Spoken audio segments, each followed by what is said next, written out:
वर्णिवेशरमणीय दर्शनम मंदहासरुचिराननाम्बुजं पूजितं सुरु नरोत्तमैर्मुदा धर्मनंदनमहं विचिन्तये। असतो मा षड्गमय तमसो मा ज्योतिर्गमय मृत्युर्मा अमृतं गमयः। ओम शांति शांति शांति। अस्मद्गुरु समारंभां नाथयामुनमध्यमां लक्ष्मीवल्लभपर्यन्तां वंदे गुरु परंपरा। આજની જ્ઞાન સભાની અંદર પધારનારા બધા જ ભગવદ્ ભક્તોને વેદાંતાચાર્ય પુરાણ ઇતિહાસાચાર્ય અને ફિલોસોફી શાસ્ત્રી રાકેશભાઈના હિતપૂર્વક જય સ્વામિનારાયણ। ભક્તો, આજની આ જ્ઞાન સભાની અંદર આપણે બધા આચાર્ય મહારાજ ગાદી પર શા માટે બેઠેલા હોય છે એ વિષય પર થોડી વાત શ્રવણ કરશું તો બધા શ્રોતાગણો આ પ્રવચન એકાગ્ર મને કરીને શ્રવણ કરે। સર્વપ્રથમ આચાર્ય શબ્દનો અર્થ શું થાય એના પર વિચાર કરીએ તો આચાર્ય શબ્દનો અર્થ કરતા વૈયાકરણીઓ કહે છે કે આ ચિનોતિ હિ શાસ્ત્રાર્થાન આચર્ય સ્થાપયત્યપી સ્વયં આચરતે યસ્માદ આચાર્યસ્તેન ચોચ્યતે। અર્થાત કે શાસ્ત્રોની અંદર રહેલા અર્થોનું અવલોકન કરી એને સ્વયં આચરે તથા પોતાના શિષ્યોની પાસે એ ધર્મોનું આચરણ કરાવે એ જ આચાર્ય છે। આ પ્રમાણે આચાર્ય શબ્દની વ્યાખ્યા વૈયાકરણીઓએ કરેલી છે। શાસ્ત્રોની અંદર આચાર્યનો ઘણો મહિમા ગાવામાં આવેલો છે। ગૌભીલ ધર્મસૂત્રમાં મહર્ષિ ગૌભીલ કહે છે કે આચાર્યો શ્રેષ્ઠ ગુરુનામ, અર્થાત કે ગુરુઓમાં આચાર્ય એ સર્વશ્રેષ્ઠ ગુરુ છે। બ્રહ્મવૈવત પુરાણ કૃષ્ણ જન્મખંડ અધ્યાય 73 ભગવાન શ્રી કૃષ્ણ પોતાના સ્વમુખે પોતાના પિતા નંદરાયજીને કહે છે કે ગુરુનામ મંત્રદહ સ્વયં, અર્થાત કે બધા જ ગુરુઓમાં મંત્ર આપનારા ગુરુ તરીકે હું સ્વયં રહેલો છું। આ પ્રમાણે ભગવાન શ્રી કૃષ્ણએ પોતાના સ્વમુખે આચાર્યનો મહિમા ગાયેલો છે। કોઈ મુમુક્ષુના મનની અંદર એવી જિજ્ઞાસા થાય કે આચાર્ય મહારાજ ગાદી પર શા માટે બેઠેલા હોય છે।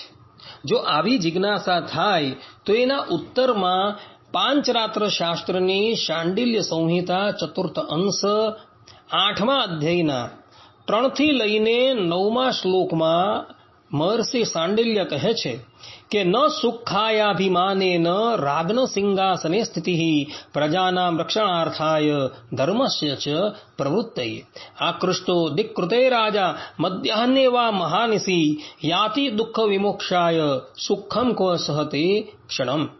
एवं आचार्य साम्राजी स्थित सिंहासने गुरुः राजदेव विभूत्याद्धा भूषितो अर्चनुनाम भवेत् भवेत् प्रभाव संपन्नो विसते पुरुषोत्तमः वर्तते शासनं तस्य अनुल्लंघ्यं मनोरिव मनसा कर्मणा वाचा धर्मं यः कुरुते गुरुः तस्यानुशासनं धर्म्यं स्वीकुर्वन्ति मृगापि न सुखायाभिमानाय गुरुभिर्गृह्यते पदम् उपकाराय लोकानां श्रेयसे अत्र परत्र च सिंहासने समारूढ़ कृच्छाद धर्मं प्रसादयेत् पूर्वे सामासनं धर्म कृते दत्तम विभायते।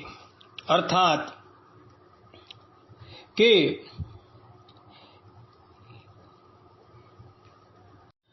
राजा के सिंहासन पर यह स्थिति उसके अपने सुख के लिए नहीं होती अथवा अपना अभिमान प्रकट करने के लिए नहीं होती। उसके सिंहासन पर स्थिति प्रजाओं की रक्षा के लिए तथा प्रजाओं को धर्म में प्रवृत्त करने के लिए होती है। मध्याह्न में अथवा अर्धरात्रियों में किसी दिशा से रोने का शब्द सुनाई पड़ने पर उसका दुख दूर करने के लिए राजा को जाना ही पड़ता है। उसे क्षण भर पण राज सिंहासन पर भला सुख कहाँ। इसी प्रकार सम्राट के द्वारा राज विभूतियों से भूषित तथा सिंहासन पर स्थित आचार्य एवं गुरु सामान्य मनुष्यों द्वारा अर्चनीय होते हैं। तब उनमें प्रभाव संपन्न भगवान पुरुषोत्तम प्रवेश करते हैं। उसका शासन महाराज मनु के शासन के समान सबके लिए अनुल्लंघनीय होता है। उस सिंहासन पर स्थित होकर मन वचन एवं कर्म से जो धर्म के कार्य करता है वही गुरु कहा जाता है। उसके धार्मिक अनुशासन को वन में रहने वाले मृगादि भी स्वीकार करते हैं। गुरुगण इस सिंहासन के पद को सुख या अभिमान के लिए नहीं ग्रहण करते, वे लोकोपकार के लिए तथा इस लोक में एवं परलोक में कल्याण के लिए उस पद को ग्रहण करते हैं।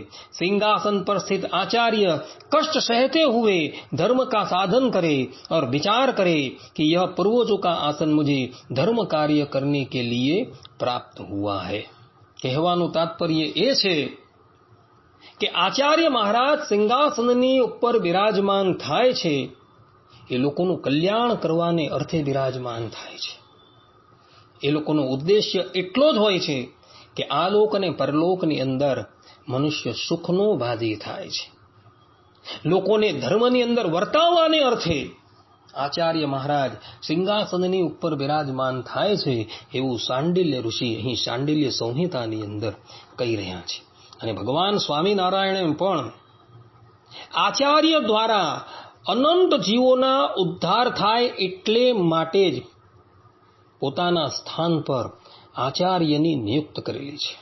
આ વાત સ્વયં ભગવાન સ્વામિનારાયણે પોતાના સ્વમુખે કહેલી છે અને એ વાતની નોંધ નિષ્કુળાનંદ સ્વામીએ નિષ્કુળાનંદ કાવ્ય પુરુષોત્તમ પ્રકાશ પ્રકરણ 37 ચોપાઈ 19 થી 20 કહેલી છે। ભગવાન સ્વામિનારાયણ કહે છે, મારી ઈચ્છા છે હમણાં એવી રે પરમ પ્રાપ્તિ સહુને દેવી રે માટે મોક્ષનું મોટું દ્વાર રે અમે ઉગાડ્યું છે આ વાર રે આચારજથી બહુ ઉધરશે રે જાણો બ્રહ્મનગર વાસ કરશે રે એમ શ્રીમુખે કહ્યું શ્રીજીએ રે જન સૌ સત્ય માની લીજીએ રે। આ પ્રમાણે ભગવાન સ્વામિનારાયણે પોતાના સ્વમુખે આ વાત કહેલી છે। માટે ભક્તો આચાર્ય મહારાજ જે સિંહાસનની ઉપર બિરાજમાન છે એ મનુષ્ય માત્રનું કલ્યાણ કરવાને અર્થે બિરાજમાન છે। ચાહે એ સ્વામિનારાયણ સંપ્રદાયના હોય કે ઇતર કોઈ પણ સંપ્રદાયના હોય, એ આચાર્ય સિંહાસનની ઉપર એટલે માટે બેસે છે કે જીવાત્મા આલોક અને પરલોકમાં સુખનો ભાગી થાય। માટે ભક્તો આચાર્યને હંમેશા માનજો, કારણ કે એના દ્વારા જ તમારું કલ્યાણ છે। એ જ્યારે તમને મંત્ર દીક્ષા આપે ત્યારબાદ જ તમને ભક્તિ કરવાનો અધિકાર છે અને અંતે એવા જ મુમુક્ષુઓને ભગવાન પોતાના ધામની અંદર લઈ જશે। માટે બધા જ ભગવદ્ ભક્તો આચાર્યશ્રીને જરૂર માનજો।